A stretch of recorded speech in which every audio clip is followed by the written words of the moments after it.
Hey guys, welcome back. Um, we've already gone through factoring, we've already gone through fractions. Now we're gonna go ahead and move on to exponents and radicals. And this is where math starts to get a little bit scarier than it actually is. You start seeing square roots, weird exponents, stuff in denominators, fractions inside of expressions, and it just starts to look really ugly. But the good news is most of it is just algebra. It's just algebra stacked on top of each other. So in this video, I want to go ahead and show you how to simplify them, how to rationalize them, and by the end, we're going to go ahead and do one pretty nasty problem that looks way worse than it is. And this is actually my second time recording this because the first time, apparently my microphone was off. So we'll go ahead and start over. We'll go ahead and start with roots and exponents. So let's say I give you, let's start bottom. Let's say I give you the square root of x. So the square root of x, this is the exact same thing as x to the power of 1/2. So really what I want you to understand is that radicals and exponents are not two different topics. They're the exact same thing, but just written down differently. Um, we can go ahead and also do this as with the cube root. So cube root of x is the exact same thing as x to the power of 1 over 3. That's it. And in calculus, you see this a lot of the time. It's actually really easier to rewrite radicals as exponents because derivatives rules work really nicely with exponents. So right away, I want you to stop seeing square roots as something scary. A square root is just a fractional exponent. So we'll go ahead and move on to other exponent rules. Let's say we have x to the power of a times x to the power of b. Now this we can go ahead and rewrite this. If we both have the same bases for each of these, we can go ahead and just add up the exponents. So it'll look like x to the power of a plus b. That's it. And let's say I give you something like this. X to the power of a over x to the power of b. Now, this is just the other way around, division. So we can go ahead, if we both still have the same bases here, we can go ahead and just subtract the exponents. So it'll just look like this. X to the power of a minus b. That's it. Now let's say I give you something like this. X to the power of a to the power of b. So now we actually do have to multiply the exponents together. So think of that just putting it whatever inside. So this will look like x to the power of a times b. That's it. Now let's say I give you something like this. X to the power of negative a. So when we have a negative, what this just tells us is that we need to do the reciprocal of what we have. So the reciprocal is just 1 over what we have. So it's going to be 1 over x to the power of a. That's it. And we can write a general formula for this. Uh, X to the power of n being a number, is the same thing as 1 over x to the power of n. So that's it. Now let's go ahead and do some quick examples for this. So for this first one, let's say I give you x to the power of 3 times x to the power of 5. So since we both have the same bases here, we can go ahead and just add up the exponents. So it'll look like x to the power of 8. That's it. Let's say I give you x to the power of 7 over x squared. So when we have division, what we do is we subtract the exponents. So go ahead and just do x 7 minus 2, which is just 5. So x to the power of 5. Now let's say I give you x squared, all of that to the power of 3. When we have something outside, we go ahead and multiply inside. Put this inside. So this will just look like x to the power of 2 times 3, which is just 6. That's it. Now let's say I give you x to the power of negative 2 equals, when we have our negative here, that tells us we need to do the reciprocal of whatever we have. So it'll just look like 1 over x to the power of 2. That's it. And this could work the same around. So if I give you 1 over x to the power of 5, exact same thing, just be x to the power of negative 5. That's it. So now let's go ahead and move on to something else. Let's go ahead and move on to rationalizing a simple denominator. So let's say I give you something like this, 1 over the square root of x. This is something that throws people off at first because they see a square root in the denominator and they're not really sure what to do with it. So the goal of rationalizing is simple. We just want to get rid of that radical in the denominator. So I've got 1 over the square root of x. The question is, what do I multiply by so that the denominator becomes nice? Well, the denominator is the square root of x, so the most natural thing to do is to multiply another square root of x. So I'll tell you how. What if we uh, what if we do this? This would work perfectly because something over something and or some square root of x over square root of x is the exact same thing as 1. So we're not changing anything, we're not multiplying something differently, we're just multiplying this by 1, basically. Um, so if we do that, we can go ahead and multiply across. So we get square root of x over square root of x times the square root of x. That's it. And what we can do with this is that this is times. So square root of x times square root of x.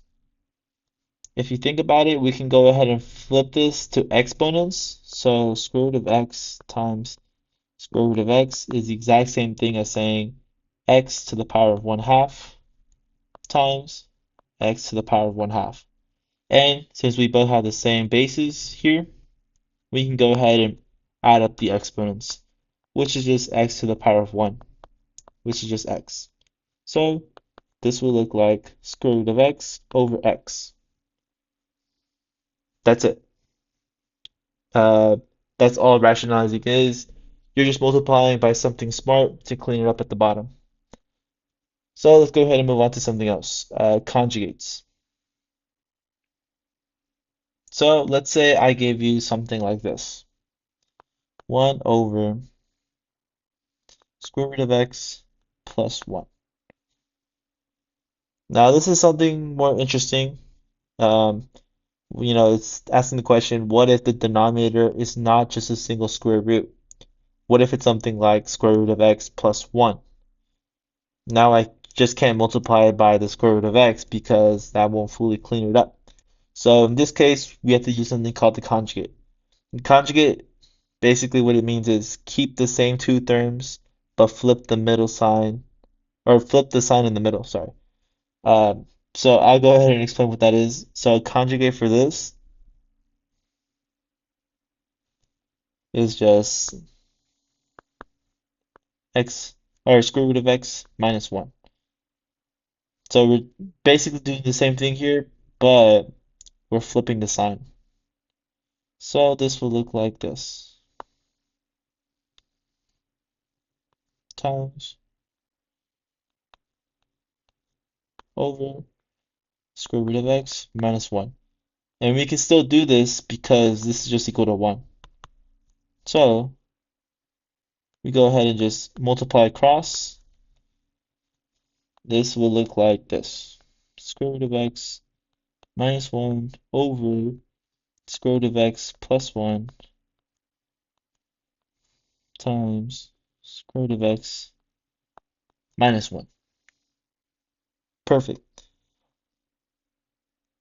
So we can go ahead and what should we do here? So at the bottom here, this looks like difference of squares, which if you don't know what this is, it was in our last video, and I'll go ahead and write up that equation up here real quick.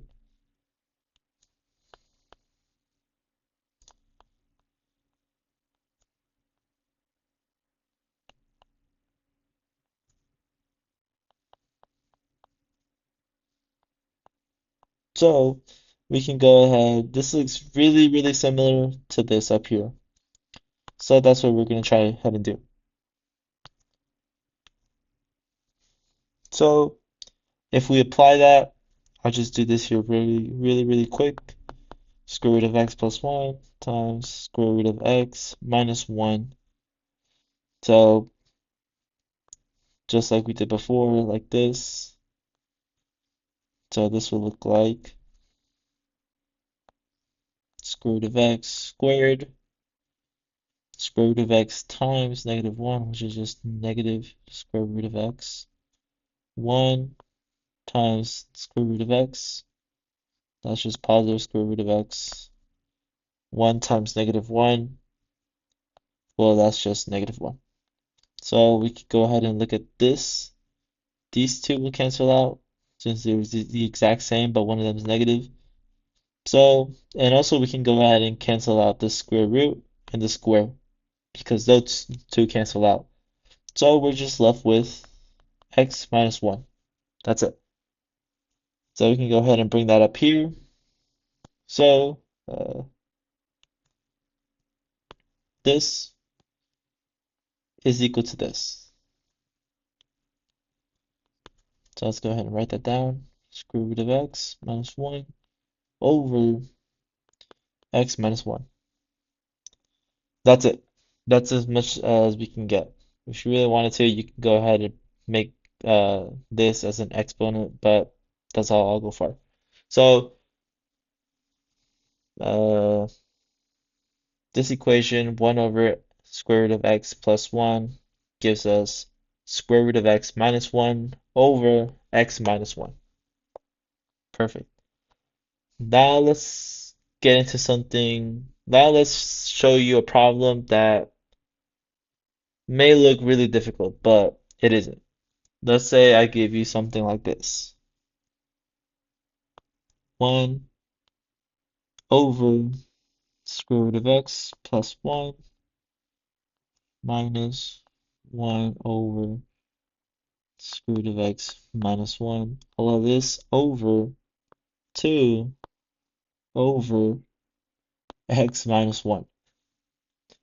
All right. This is great because it really does use up everything. Fractions, radicals, conjugates, common denominators, difference of squares, and a lot of algebra cleanup. So this is the kind of problem most people think and look at and say they're kind of cooked when they look at this, but let's try not to panic. We're gonna move it. We're gonna go at it really slow and look at it one piece at a time. So the first thing I notice is that the numerator itself is a fraction expression. It's 1 over the square root of x plus 1 minus 1 over the square root of x minus 1. So before I even worry about this as a whole, I want to simplify the top. So to subtract these two fractions, I need a common denominator. The common denominator for this, here, I'll go ahead and do this separately. Let me show it. 1 over square root of x plus 1 minus 1 over square root of x minus 1. Yeah. So to find a common denominator is we basically just have to multiply these two together. So common denominator will look like this.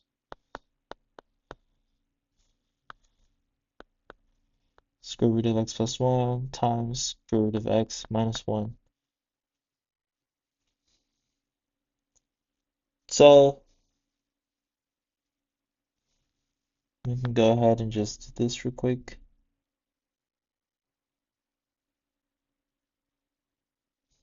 Just right. Double checking real quick. Sorry guys. I did do a mistake here and I'll own up to it just to show you guys that how simple it is to make mistakes like this. So we need to find the common denominator, right? So kind of what that would have to look like. I said it completely wrong. I said multiply these two together, but that's not it. So we would have to look at each fraction individually. So this would be square root of x. Sorry, I'm just making sure this is yeah, square root of x plus 1. This would have to be times uh it would have to be yeah, square root of x minus 1 over square root of x minus 1. And we can do this because this is equal to 1 here. So if we do that, multiply across, this is for this first one real quick. This will just look like square root of x minus 1 over square root of x plus 1 square root of x minus 1. So this is for that first one. Now let's go ahead and do that bottom one, which is just 1 over the square root of x minus 1, which we would have to multiply uh, by the conjugate, which would be square root of x plus 1 over the square root of x plus 1. Multiply across, we go ahead and get square root of x plus 1 on top, and the same conjugate.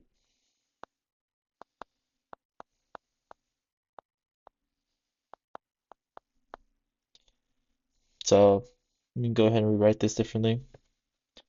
Actually, I'm just going to go ahead and move this.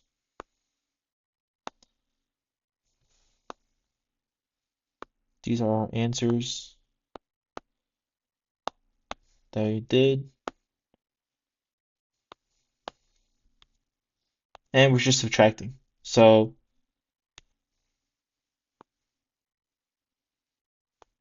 this here is equal to this. So all I did was find the conjugate for this. So let's go ahead and move on. We can go ahead, now that we have the same common denominator, we can go ahead and just subtract. So this will look like this. Square root of x minus 1 minus square root of x plus 1 over the same common denominator.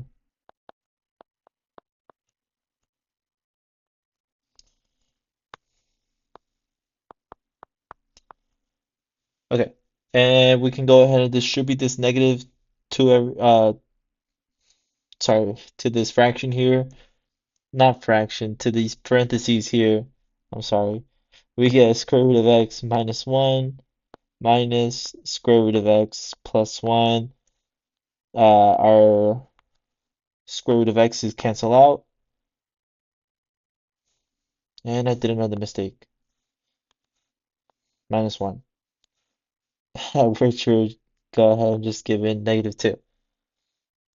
Richard can go ahead and rewrite this as 2, negative 2 over the square root of x plus 1 square root of x minus 1. Perfect. So we could go ahead and move this. I'll go ahead and make some room here real quick. We can go ahead and move that to our original fraction that we had. So I should go ahead and move this real quick.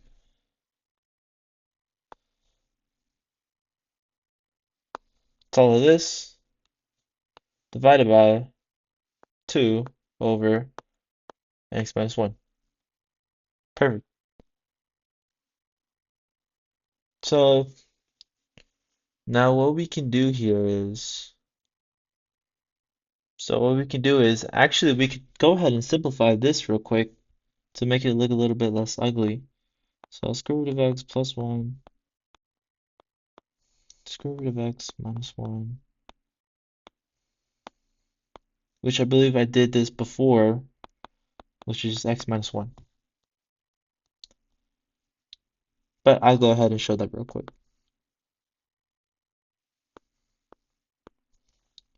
Uh, Square root of x times square root of x gives us parentheses square root of x to the power of 2. Square root of x times negative 1, that's just negative square root of x. 1 times square root of x, that's just plus square root of x.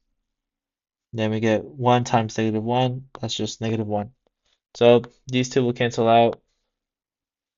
The square root and the square will cancel out, which just gives us x minus 1. Perfect. So this will look even better. X minus 1 over 2 over x minus 1. Perfect. So, oh, okay. What we can do here is this looks like a fraction we can go ahead and flip. So we can go ahead and flip these two and add it up there. This will look like negative 2 over x minus 1 times x minus 1 over 2. Perfect. So that was just division of fractions, which just meant flip the denominator and then multiply it. So we can go ahead and just multiply across, give it negative 2, x minus 1, then 2, x minus 1, which then we can go ahead and cancel out these two, and negative 2 over 2, we'll just go ahead and simplify to negative 1. And that is it.